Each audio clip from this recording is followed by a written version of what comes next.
Coming at you from a bulletproof bunker just outside Celestia's castle, it's Equestria Redacted, and I am your host, Ephrom Josine. Before this episode starts, by the way, I feel like it's appropriate to warn you. I've been talking how the camera has been working. Normally, I have multiple tabs and windows open for my reading and then for the camera. I don't have it this time. I'm reading things off of this laptop I have. So if you see me like looking over here while reading, that's why. I just figured I should tell someone. And just figured I'd tell you guys, 'cause I like being honest with you guys, you know? So, let's start off with our new episode. It's Season 12, Episode 8, Marks for Effort. Alright, Episode 12 of Season 8, my bad. Essentially, I'm gonna be honest, I'm not going to include this on the list I have of, like, the best, worst episodes. I honestly could not finish this one. I genuinely could not. Okay, so what happens is, the CMC try and get into Twilight School, however, they already know enough about friendship, so it turns out they don't need it. So then Apple Bloom is like, well, I can prove we still have lots to learn. And then I just said, oh, so you're going to try and act stupid.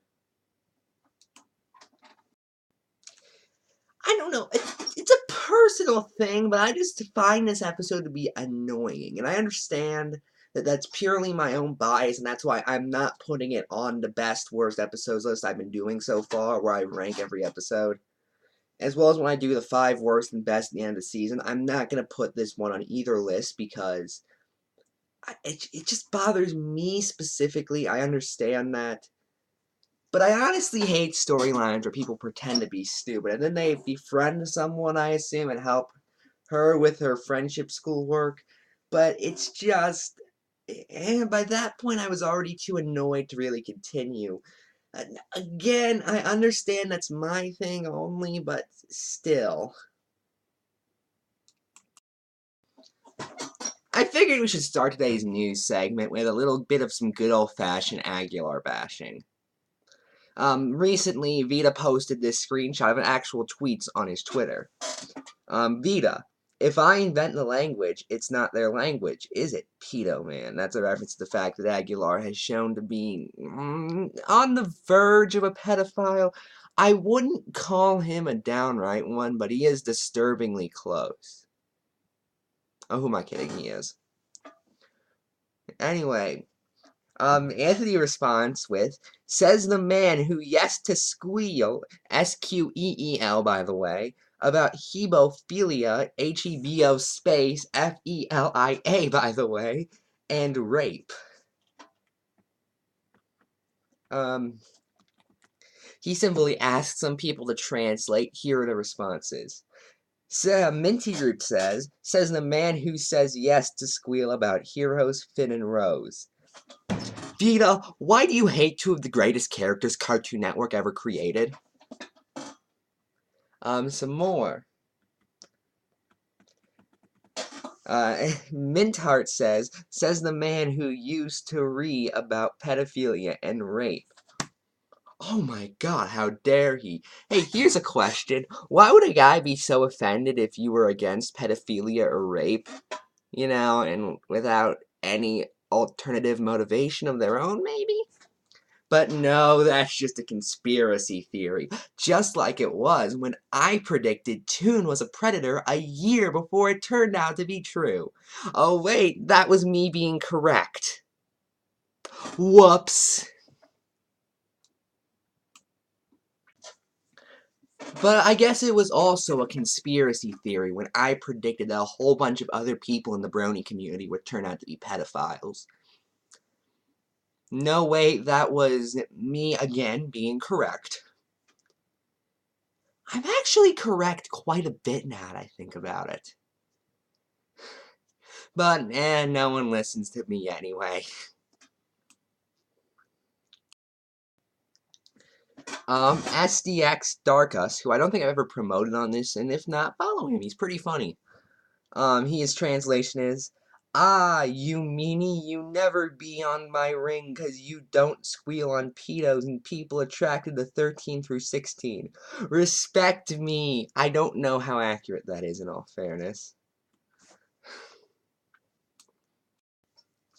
My obviously correct translation, by the way, is that FNGR is calling Vita a hypocrite because he is anti-rape and hemophilia, which, if you do not know, is an illness where your blood does not clot properly. Now, this is because Vita founded the very famous group Vitas Against Hemophilia. And Aguilar is very angry about that. Now, it could possibly be because he has hemophilia. However, I cannot confirm or deny that.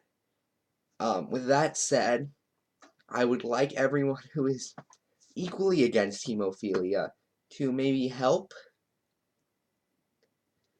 Look, I'm just using this brony video as an excuse to raise awareness about hemophilia for absolutely no reason. What are you doing today? This shirt is way too tight.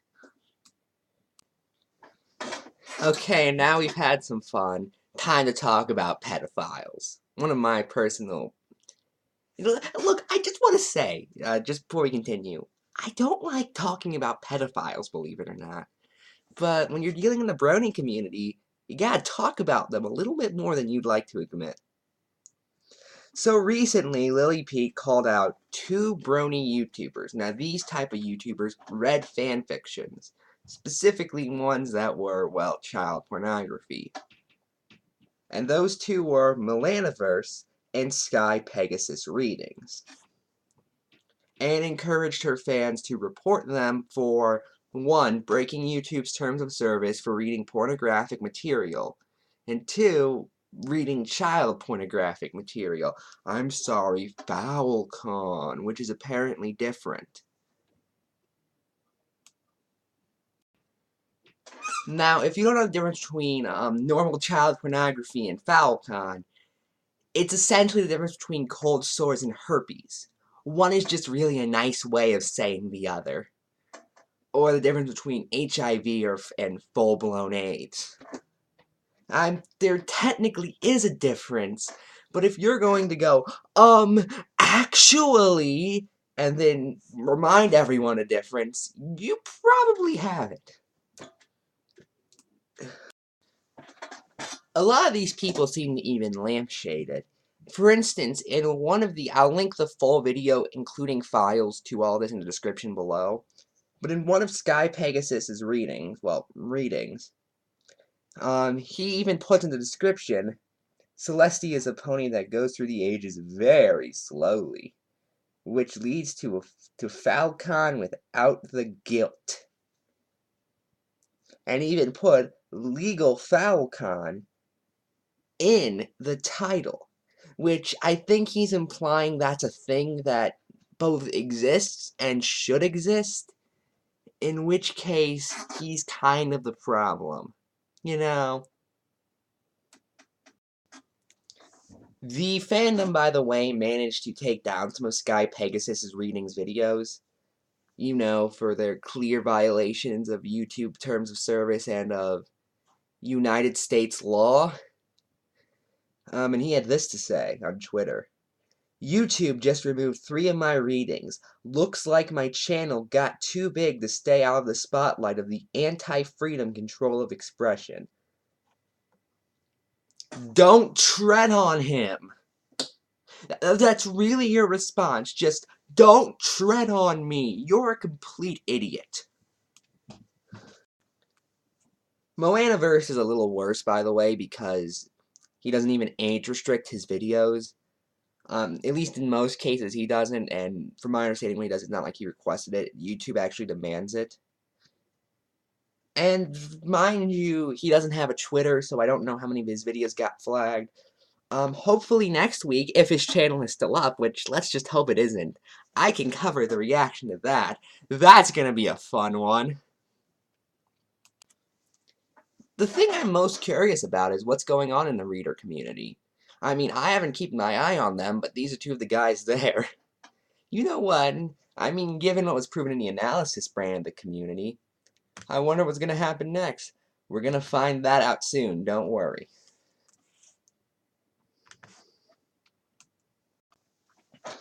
Now, a lot of people think that I just sort of jumped to the conclusion that everyone's a pedophile, and that's not true. You want to give me an example of a false allegation? I'll give you one right now. Meet Mad Plushie, who recently tried to claim that the editor had made not safe for work art for a minor. Let's see what the editor himself had to say about this. The person in question asked for this of me when they were 17. There's no denying that. However, I did not start making the art until she had turned 18. So by the time she was 18, I started making this as a joke picture for herself, and being 18 counts as an adult last time I checked. Whoops.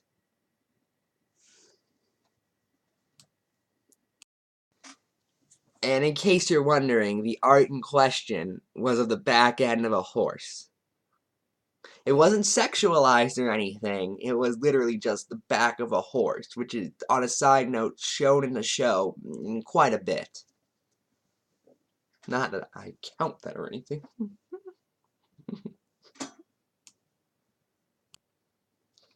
Now, Saturn Star heard this information and jumped to the normal rational conclusion of complaining that Stockholm exists. And on a side note, can I ask, why does she keep linking it? Which, on a side note, could be considered distribution of child pornography if she was actually accurate. So on some level, she has to know she's just objectively wrong. And leaving vague comments instead of actually bringing up quotes or plot aspects, maybe because the one time they tried to, I actually debunked those pathetically easily just by looking at the titles of chapters. It's almost like these people don't understand reality or something. But now it's time for probably our favorite game on Ephrom, Josine. Does E4B understand reality? Well, let's figure it out.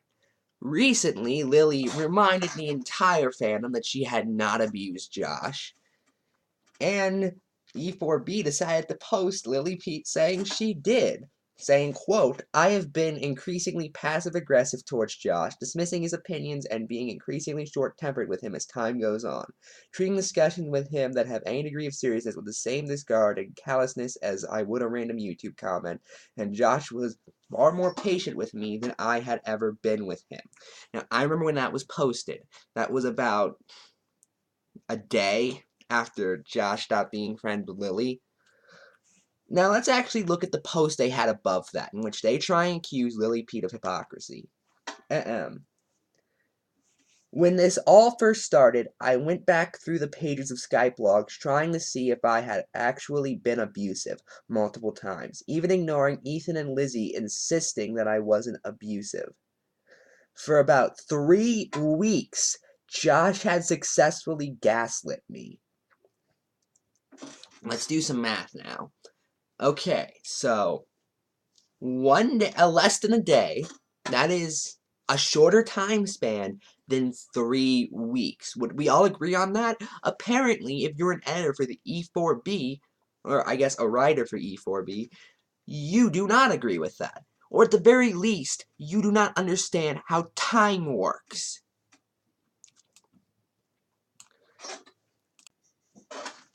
Anyway, that's all the news I have for this week. I'm Ephrom, and good night.